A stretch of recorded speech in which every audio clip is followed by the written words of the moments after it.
দেখুন বন্ধুরা, আজকে আমি অন্য ধরনের একটা রান্না করব। এই ভাতটার নাম হবে ভুটভুটি ভাত। এটার সঙ্গে এটা সিদ্ধ করে নেব, মটরশুঁটি এই ঢেলে দিলাম, ভাতের সঙ্গে দিয়ে দেব, এই জল দিয়ে দেব,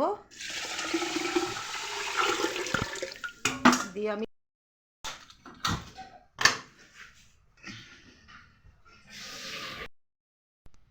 এই সিদ্ধ ডাল করে ভর্তা করে খেতে হবে, চিংড়ি মাছ ভর্তা খেতে হবে।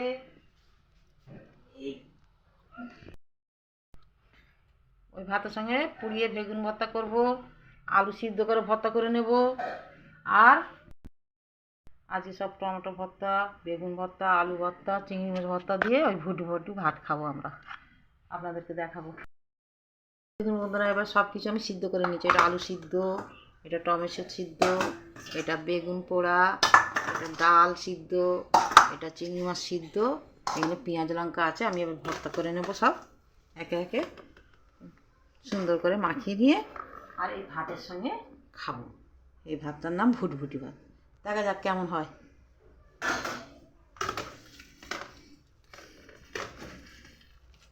এটা আছি আমি ওই ভাতের সঙ্গে খাবার জন্য। একটু কাঁচা পেঁয়াজ দিয়ে দেব, দুটো লঙ্কা দেব, একটু লবণ দিয়ে দেব,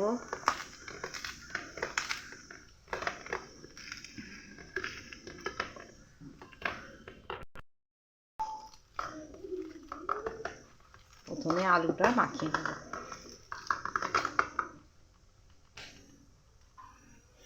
একটু সরষের তেল দিয়ে দেব,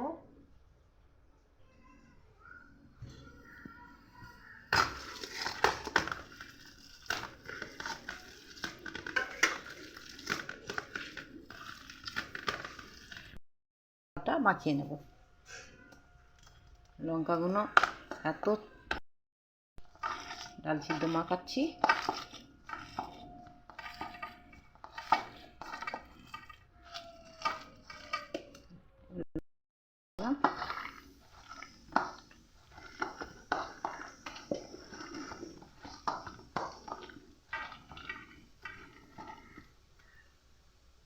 একটু তেল দিয়ে দেব,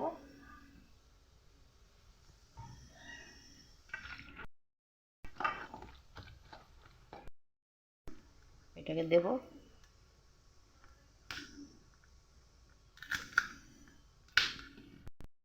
দিয়ে কাঁচা লঙ্কা দিয়ে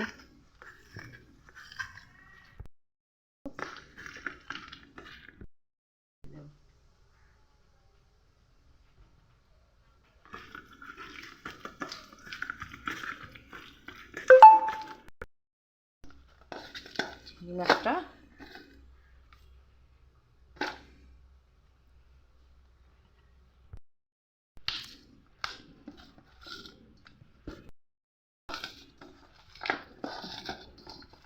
চিংড়ি মাছটাকে বেশি ছানবো না, একটু মুখে লাগবে, ভালো লাগবে।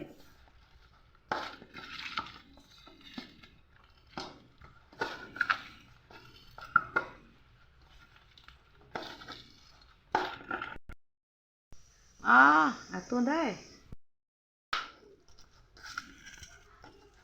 একটু যেন মুখে পড়ে চিংড়ি মাছ ভর্তাটা। এটাকে আমি মাখিয়ে নেব।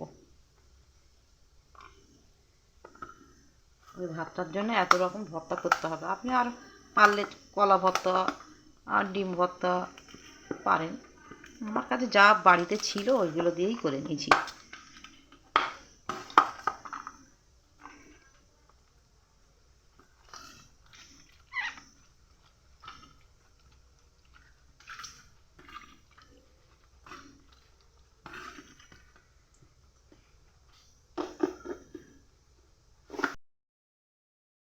এটাকেও ভর্তা, প্রথমে আলু ভর্তা দিয়ে দিলাম,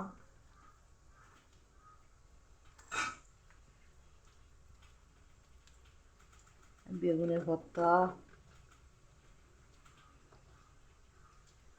চিংড়ি ভর্তা আর টমেটো। দেখুন বন্ধুরা, আপনারা খেয়ে দেখে আর এইসব করার জন্য নাজ কিচেনকে ফলো করবেন আর আমাকে কমেন্ট করবেন, বেশি বেশি করে শেয়ার করবেন।